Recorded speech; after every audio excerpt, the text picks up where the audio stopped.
Welcome into Freedom, Play, and Fun, a place where you get to step into your leadership today and really learn how to dive in. Today we have Robert Plank, and very excited to have him here. Let's start with Orgina Rose, and we'll get going for the day.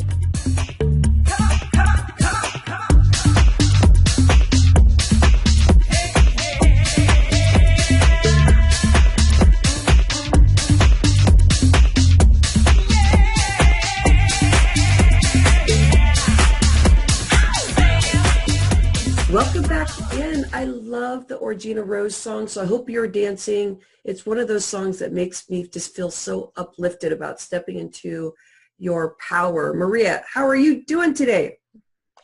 I'm good, Rhonda, and I'm so excited to have Robert here. I am too, and I'm getting to know Robert pretty darn good, so I am excited to share this wonderful space with him. Welcome in, Robert. Glad to be here. Yes. So Robert is an online business coach and would like to help you manage your time, get your life back, and simplify your daily activities. And he uses a system with checklists, templates, and he's written a book within an hour, or writing a book within an hour, and becoming a published author within 12 hours. Yes, I love that tenacity. Robert, welcome in. Happy to have you here. Thanks for having me. So, Robert, there are a few things that you do, but I know that the space of being creative and being able to produce stuff is something that you are so good at. Can you give us more insight in the areas that you are working in right now?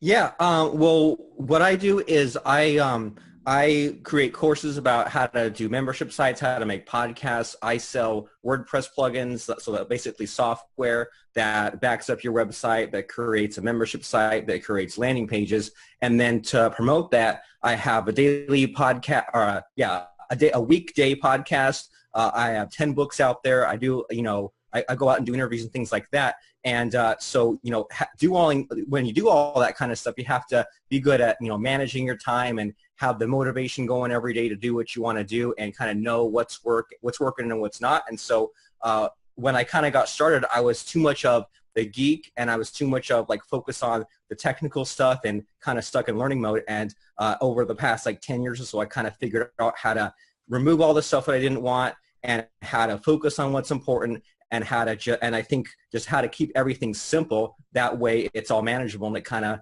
all makes sense to me. Yeah, I was just thinking about that. Basically what you seems to represent is how to make a business simple. And really, I think a lot of entrepreneurs, in particular from the beginning, they are making it difficult. And that becomes just a struggle. So it's like, what is the simple advice you want to give entrepreneurs that they might? Well, just out of the gate, some simple advice. Some people aren't going to like this, but I think my number one secret is to just do 4 things a day.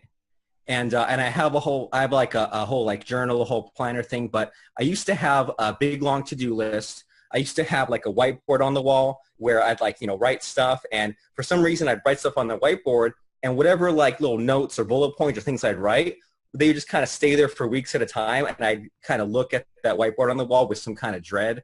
And then the to-do list kind of kept growing and growing. And maybe some people can relate to this. I'd have 20 things I'd have to do and 30 things I'd have to do. And then I'd get maybe 2 things crossed off. And they were the two easiest, but also the least important things. And it would just start growing and growing. And it reminded me of when I was a kid, when I was maybe 10, 12 years old, I went to my grandpa's house once, and he used to work for NASA. And I think he was involved with putting people on the moon and stuff like that.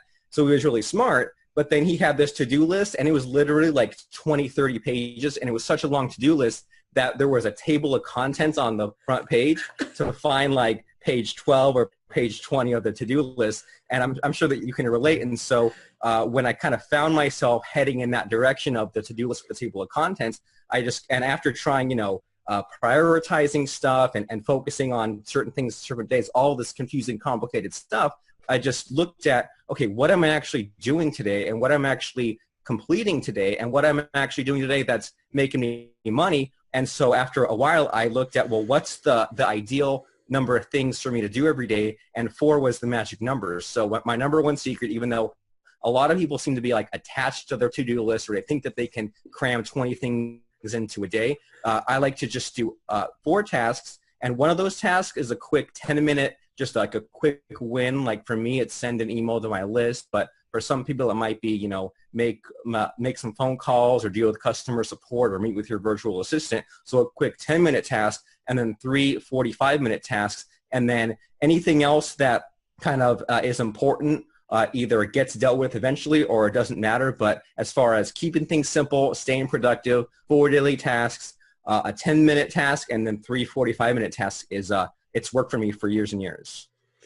You know, and right away I'm hearing all this stuff about how we set ourselves up for failure. I mean, a 25-page with notes and figuring out, you know, do I need to go to page 4 or do you need to go to page 20 with somebody that's extremely smart? So I'm also hearing that you can be really, really smart and know that you want to be an entrepreneur, and you're getting out there and you're getting lost in the shuffle of not doing stuff that drives your energy. And I think of it that way too, because even as you're talking, Robert, I feel the energy and the preciseness of exactly where you're going with your conversation. And that gets lost as an entrepreneur if you're not, I guess, sticking to those 4 tasks. And I've never heard it this way before. And so you broke it down eloquently. And I can see how that can make things move forward and feeling like you're in the flow. So for you in your day, you are efficient and effective, but putting that in perspective as you're going through your day, even though you have your 4 things that you do, what are some of the things that still get you stuck?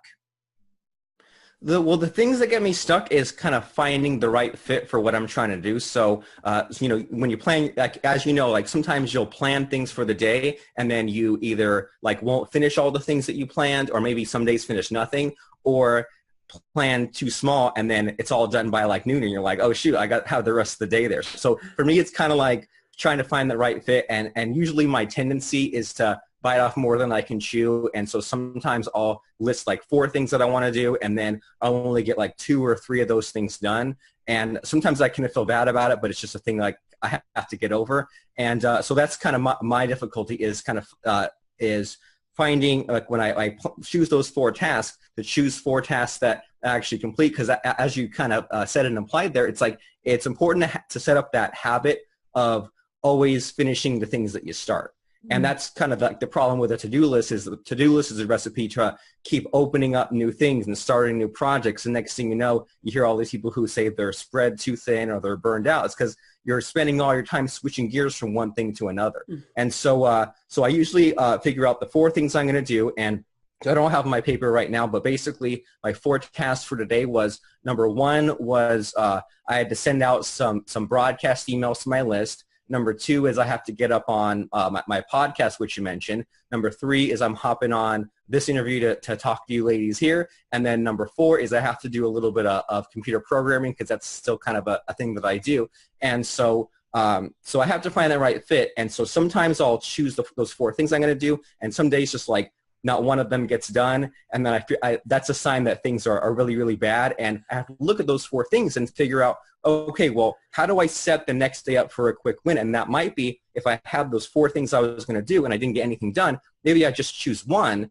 And the next day I break that up into little pieces. So that way, even if I didn't get finished what one of those tasks was yesterday, at least I had somewhat of that forward progress. And then there's some days when maybe I get only 3 out of the 4 things done. And there's that one task that's left. And then I have a decision to make, because there's no rollover minutes. There's no like, it can't become 5 things the next day, 6 things. But then I have a decision to say, okay, so that thing that I didn't get to yesterday, how important is it? And maybe it wasn't important at all. And I just kind of put it on the list because I had to think of 4 things. So maybe I can drop it maybe I can put it on my Google Calendar. That way in a week from now, I get reminded to pick that back up again. Or maybe it was a really important task, and maybe I have to do that the first thing tomorrow. And then what happens to me sometimes is that one thing that I've been like putting off gets carried over day after day. So maybe on like Monday, I say, here's the things I want to do. One thing doesn't get done,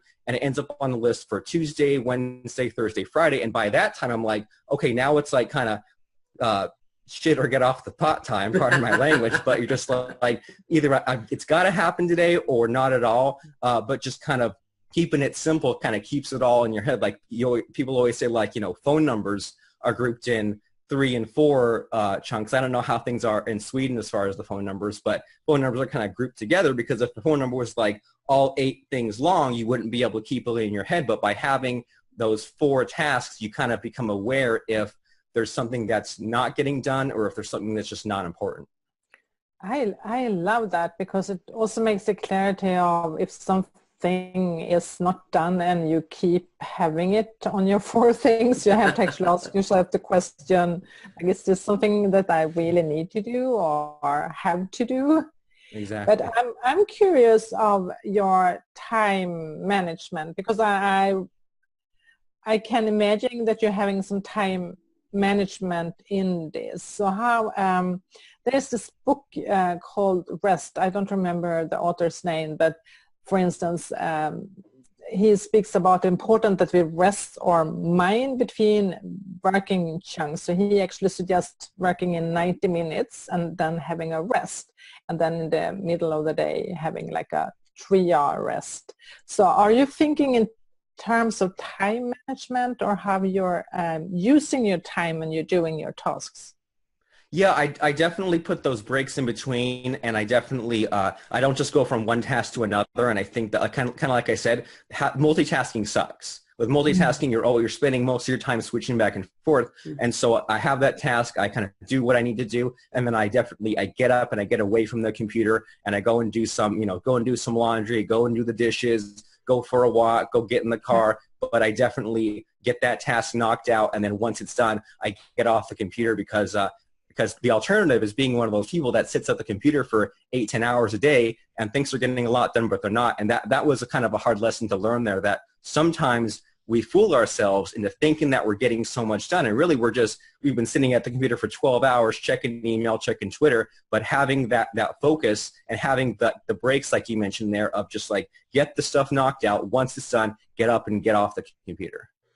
I like the balance that I'm hearing there also. So being efficient and getting things done, but also, because what I find is that if I don't give myself the space to go and take a break, and that I believe we all know that as an entrepreneur, well, you need to go and take a break.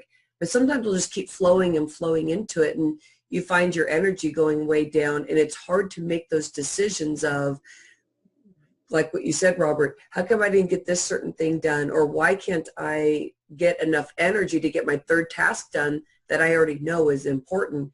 And what I really like what you're saying is that you are going in the flow of where you can get results. So you're always starting your day saying, okay, I'm taking a step back. And from here, what are the things that I need to do today that I've already learned from the days before that are working and in the flow? So you can make those so meaningful and not get lost in Twitter and Facebook, because I think we all need to go there if we are building our business through the social media. We're taking care of certain groups. So when you're working with clients, you're talking about plugins for their website. You're talking about even book writing and stuff. Do you layer in these components as you are doing the techie stuff on the side? It seems like there must be some flow there as you're working with a client. Yeah, I mean, I think that there's definitely something as far as like, kind of connecting the abstract time management stuff to actually getting stuff done. There's like lots of little mind games that I kind of like work into things to kind of give myself an artificial sense of urgency. And so, for example, like an example of that is like sometimes I'll meet with a coaching client, and sometimes we'll just like get something knocked out while we're meeting that we wouldn't have otherwise been able to knock out. So what comes to mind is I have this one coaching client who's a doctor, and he kind of is a little too hands-on with the computer stuff, and he probably should outsource that to someone else, but I mean, whatever. So then, so sometimes we'll meet with them and we'll be like, oh, what about this? Like sometimes we'll have to like, call his web host and get a certain thing from his web host for us. And like, there's been meetings when he's just been like, I've been putting this off for 3 weeks. Let's just hang out on hold, because like he has to call like HostGator or something. He has to be on hold for half an hour just to talk to someone. But he's like, instead of me dreading it for weeks and weeks, let's get this knocked out first thing. We'll be on hold for 30 minutes. We'll deal with that. The next 30 minutes we'll deal with our meeting. And so sometimes I'll contact my business partner and I'll just be like, can we just meet and I'll just knock out this quick 10-minute thing, or can I get another set of eyes on this? And just like doing something like that and doing something during a meeting kind of forces you to not have all this stuff in the background. And then there are even times when I kind of like trick my mind into doing some of these things. So like something concrete is that that method of making a book or speaking it out in an hour, going from the idea to being published in 12 hours. That kind of method, what I do as part of that is if I'm listing, say, if I'm outlining the chapters of a book, right? Say like I want to have a book, and what frustrated me in that kind of process is someone would say, well, just make your outline whatever, have any number of chapters you want. I'm like, well, that doesn't help me. And so like my system for having a book is I say this, I say, you go around, look at other books, look at message boards, Facebook groups, you find actual problems people are trying to solve, and then you list out 10 questions that these people are having. So not 10, chapter titles, not 10 keywords, but 10 questions. And that's one of those little like mind games where it's super weird where, if you say, I don't know, if I'm talking about like a website, like how to put a logo on your website, right? If I wrote out that the name of my chapter is logo for website, that's kind of boring. But then if the name of my chapter was like, how do I put a logo on a website, then it's like, my brain's already thinking of ways to answer that. And then I either have other mind tricks, like part of my system for making a book is I list out these 10 questions, and it has to be exactly 10, not 20, not 5, exactly 10. That way you kind of have to do the exercise and get it in there. And then after I list out those 10, part of it is to cross out 3.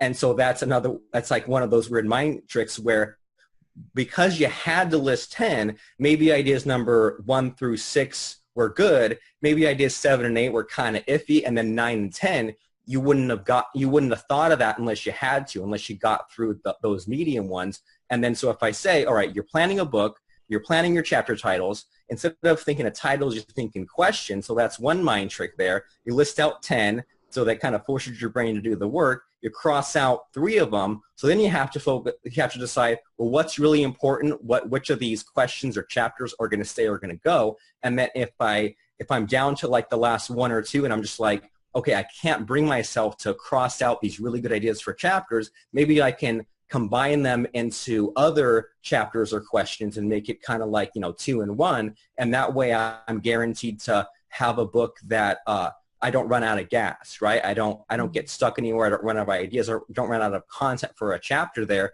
And so like this little things like that to kind of trick my brain in a small way to get to where I want, if that makes sense. I really love this, and I'm because what I'm hearing is you have this curiosity, like you're going out and you're searching for what people really want and what they're asking questions about.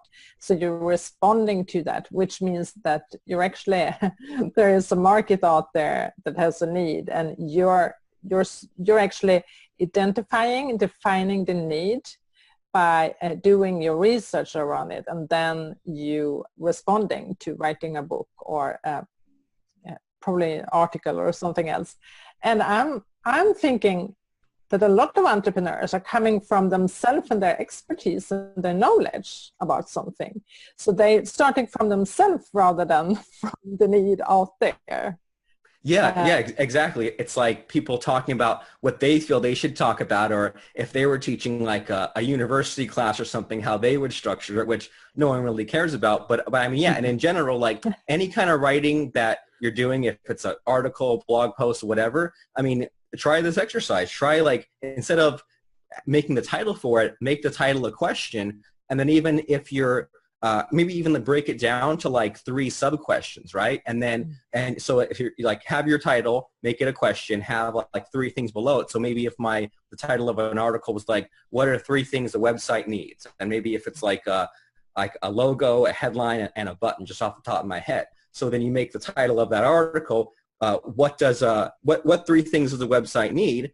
And then you put in down in your article before writing anything, put a question that's, why do we need a logo and how do I get one? Have another question that's, what's a headline and what should I write for my headline? Another question could be, what's a buy button? How do I put it on a web page? And then fill in the gaps and answer each question, and then delete the questions afterwards, and then reword your title into not being a question. And what's interesting about that is it'll probably take you, a minute to get that set up. It'll probably take you 10 seconds to delete it at the end.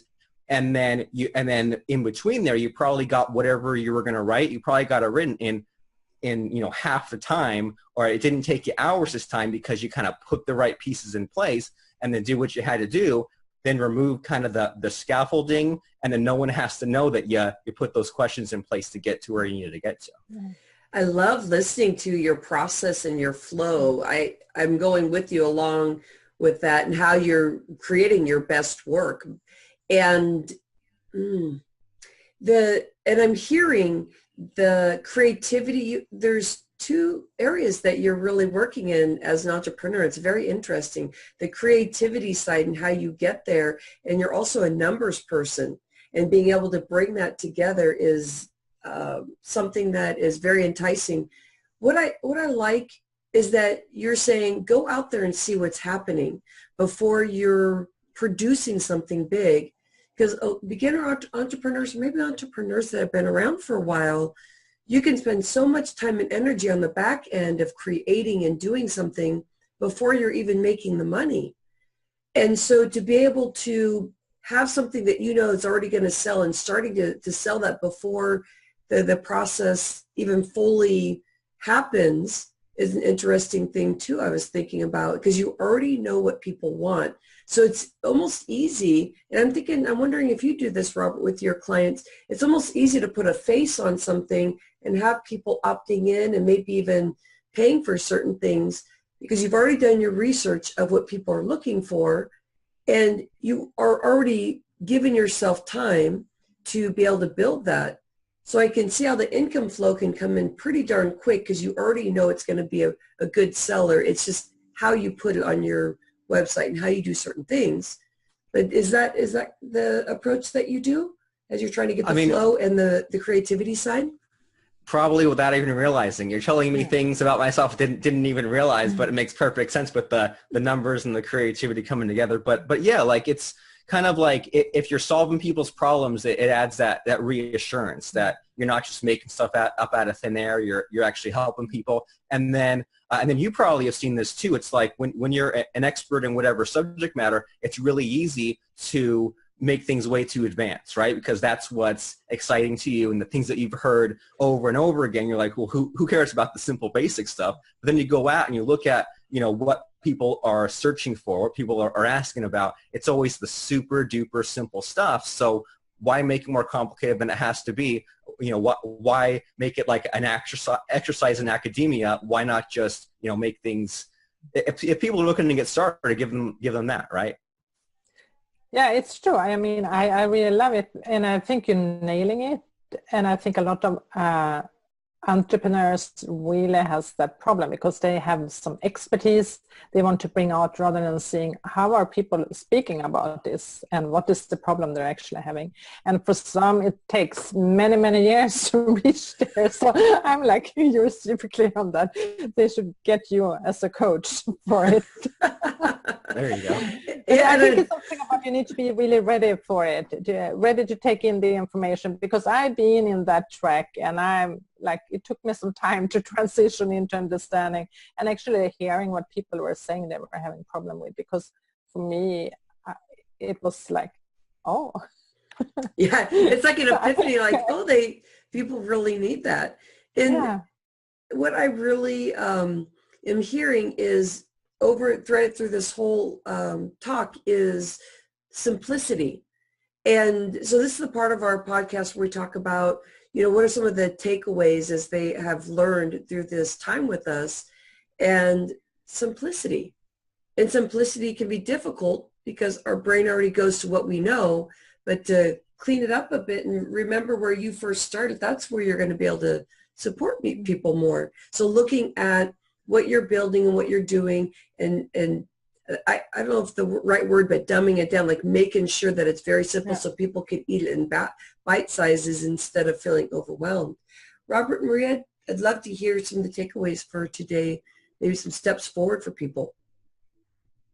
I mean, I think a step forward for people is to think about to decide on what 4 tasks that you're going to do today. And even if you have made a to-do list in the past, I mean, just kind of try this exercise. Just think about, if I only had 4 things to do today, what would those 4 things be? And I mean, it's like, what if you were like in the hospital or something and the doctor said, like, medically you can only do 4 things a day, you'd somehow find a way to make it work. And I think that there are all kinds of little techniques, so I would always be on the lookout for whatever quick technique that you hear about to get things going. So even like, today, like we talked about, get up off the computer and get out of the house and go for a walk just to kind of clear your head. And there's all kinds of little techniques. Like one thing that I like to do sometimes is I'll set a countdown timer. So like, every phone has a countdown timer, or you can do a Google search and do like countdown timer 40 minutes. And right there in any web browser is a countdown timer that ticks away. It's built right into Google. So just Google search countdown timer 40 minutes and it'll count down for you. And then another weird thing that I do that's really simple though is I'll record my screen. Like there's all this, screen recording software, and a free one is screencast-o-matic.com. And I'll just record my screen of the thing that I've been putting off. And it just does this weird psychological thing to you, because the recording thing's blinking, you're on your screen there, and you're not going to go and switch off to your email or your Twitter because your screen is recording. So something really simple and really easy and kind of goofy, but I mean, if it works, I'll take it. I love that hack. And along with that, Robert, Maria, I hear, is there a question there?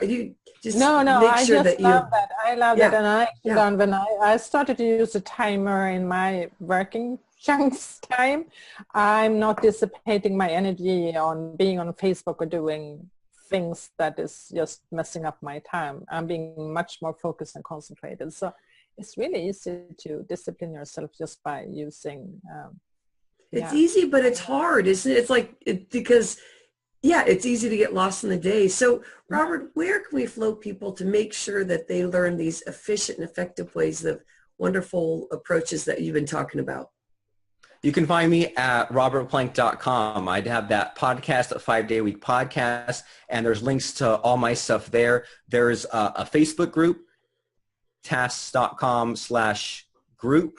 And what we do in there is literally we only post our 4 things every day. And everyone likes to abbreviate stuff. So like if it's like, Twitter and Facebook, they might say TF. And by the way, like one thing that I kind of forgot about, but I remembered again, is you mentioned there like things like Twitter and Facebook are really important, but you might be like jumping in really quick and you might be tempted to like be distracted. So chunk up or batch up all your social media into one of those 40-minute blocks to do all your Facebook and all your Twitter. That way you don't get all distracted all the time. But in our, we have a Facebook group where we post all that kind of stuff, and all my other, books and products and stuff are in there. I have a productivity course called Time Management on Crack, a book called 100 Time Savers, where it's a list of, they're all ways to save 1 minute.